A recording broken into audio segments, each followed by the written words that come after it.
चंद्रशेखर जी। धन्यवाद सभापति महोदया। आपने मुझे बजट में शिक्षा के अनुदान पर बोलने का मौका दिया, इसके लिए मैं आपका आभारी हूँ। अच्छी बात यह है कि शिक्षा मंत्री जी भी यहाँ मौजूद है, क्योंकि जवाब तो नहीं देना।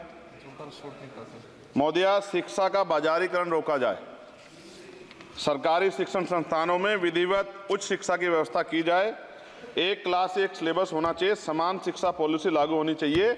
लेकिन सरकार ने तो एजुकेशन का बजट ही कम कर दिया है। जब पढ़ेगा नहीं भारत तो आगे कैसे बढ़ेगा भारत। SC ST OBC के छात्रों के बजट में कटौती की गई है, उसे बढ़ाया जाए, नए छात्रावास बनाए जाएं और छात्र संघ चुनाव जो है राजस्थान और उत्तर प्रदेश के छात्रों की मांग है। मैं यूपी से आता हूँ, छात्र राजनीति से आया, हनुमान बेनीवाल जी छात्र राजनीति से आए हैं। हमारी ये मांग है कि छात्र संघ चुनाव बहाल कराए जाएं, जिससे कि गरीब किसान का बेटा भी नेता बन पाए, अपने हकों के लिए लड़ पाए। SC ST के उच्च शिक्षा के लिए विदेशों में पढ़ने की व्यवस्था कराई जाए, जिसका अभी आंकड़ा बहुत कम है। साथ साथ मेरे लोकसभा क्षेत्र नैटौर में और नजीबाबाद में गवर्नमेंट डिग्री कॉलेज बनाया जाए, सहारनपुर में डिग्री कॉलेज बनाया, भागोवाला में कन्या इंटर कॉलेज बनाया जाए, उसकी जरूरत है। नगीना लोकसभा क्षेत्र के में नए कॉलेजों विश्वविद्यालयों की स्थापना की जाए, साथ ही IIT और IIM की स्थापना की जाए। IIM में आरक्षण की व्यवस्था लागू करा जाए। हमारे साथी कह रहे थे करवानी चाहिए इनको, इनकी इच्छा है और होनी भी चाहिए।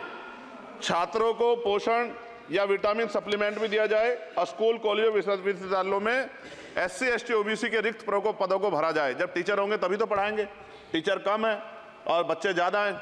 साथ साथ SC ST के छात्रों को विशेष शिक्षा सुविधा की भी दी जानी चाहिए।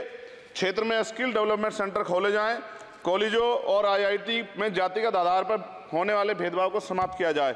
बहुत बच्चों की जान चली गई, सब ब्रिलियंट थे, लेकिन इस पर कोई काम नहीं हो रहा। हमारे क्षेत्र में नवोदय विद्यालय स्कूल, केंद्रीय विश्वविद्यालय, नेशनल बाल भवन, मिलिट्री स्कूल और सैनिक स्कूल की स्थापना हमारे क्षेत्र में, ग्रामीण क्षेत्र है वो, हमारे क्षेत्र में टीचर ट्रेनिंग सेंटर खोले जाएं, जिससे शिक्षकों की कमी दूर और बेरोजगारी भी घटेगी। अत्याधुनिक एवं सुरक्षात्मक बालिकाओं एवं महिलाओं के लिए हॉस्टल उपलब्ध कराए जाएं। IIT जैसे शिक्षण संस्थानों में SC ST OBC अल्पसंख्यक छात्रों के लिए पढ़ाई पीछे विशेष सुविधा प्रदान की है, जैसे उच्च शिक्षा जो है वो ले पाएं।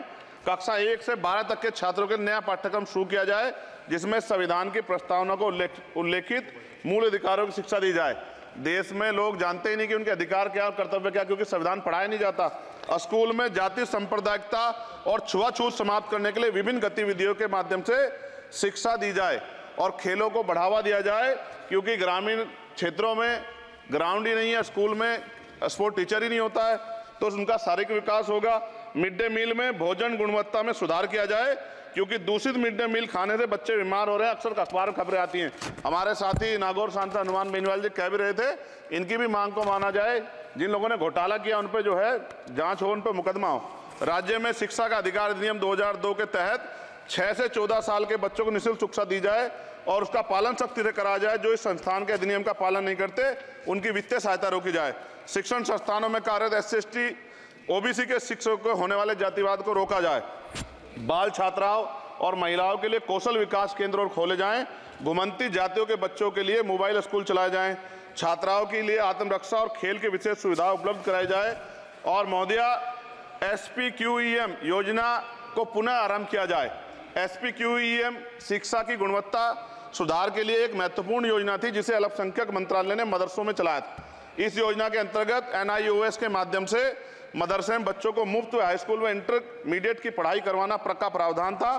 NIOS जो HRD मंत्रालय के अधीन चलने वाला एक ओपन बोर्ड है, इस योजना के तहत विद्यार्थियों को गुणवत्तापूर्ण शिक्षा प्रदान करता है। मैं खत्म कर रहा हूं। मैं एक मनुस्मृति आप शुरू कराना चाहते थे, ये गलत है, हम लोग इसका विरोध करेंगे और कोई इस तरह कदम उठाएगा, ये अच्छा नहीं है। साथ साथ मौलाना जौहर यूनिवर्सिटी थी महोदया रामपुर में, आप शिक्षा की बात करते, जो शिक्षा को बढ़ावा दिया आजम साहब, आप देखिए राजनीतिक कारणों से जेलें बंद कर दी हैं और किस तरह का उनके साथ अत्याचार हो रहा है। मैं मांग करता हूं राजनीतिक कारण छोड़ के उस यूनिवर्सिटी को बंद करने का लक्ष्य सरकार का, ये गलत है, इस तरह से आप नहीं रोक सकते हैं। साथ साथ BEd के बच्चे जो हैं उनका भविष्य खराब हो गया, करोड़ों में उनकी संख्या है, क्योंकि एक नया आदेश वो करके प्राइमरी स्कूल में नहीं भर्ती हो सकते। BTC और BEd के बच्चे परेशान हैं। इसलिए मैं आपसे आग्रह करूंगा इस पर ध्यान दें। और एक आग्रह मैडम मेरा आपसे बहुत इंपॉर्टेंट ये है कि सभी नेताओं के, सभी कर्मचारियों के और जितने भी सरकारी लाभ लेते हैं सबके बच्चों को सरकारी स्कूल में पढ़ाया जाए और समान शिक्षा पॉलिसी लागू, जिससे कि सरकारी स्कूलों में सुविधाएं आए। सरकारी स्कूल में सुविधाएं एक बड़ा भाग पड़ता है सरकारी स्कूलों में, प्राइवेट में नहीं घुस सकते हम लोग। बाबा साहब अम्बेडकर को मैं याद करता हूं, आज महाराज ज्योतिबा फूले और मां सावित्रीबाई फूले को याद करता हूं मैं आज, जिन्होंने, मैं खत्म कर रहा हूं, जिन्होंने पहला स्कूल खोला। और फिर मैं आपसे कह रहा हूं, संत गाडगे जी महाराज ने कहा कि एक रोटी कम खाओ लेकिन अपने बच्चों को पढ़ाओ। और बाबा साहब ने कहा खत्म करते हुए कि जो शिक्षा श्रेणी का दूध है जो पिएगा दाड़ेगा। शिक्षक वैसे हम लोग बोल रहे हैं, तो इसके साथ खेलना, इसका बाजारीकरण रोका जाए और सबको पढ़ने का मौका मिले, इसका ध्यान सरकार रखे। बहुत बहुत धन्यवाद। और शिक्षा मंत्री जी बैठे हैं, आपसे आग्रह है ग्रामीण क्षेत्रों के बच्चों पर ध्यान दीजिए सर। हम लोग बहुत उम्मीद करके बैठे हैं सरकार से, और नहीं करेंगे तो फिर अब विरोध करना पड़ेगा, वो ठीक नहीं है। इससे पहले आप काम करो। ये तो है नहीं क्या?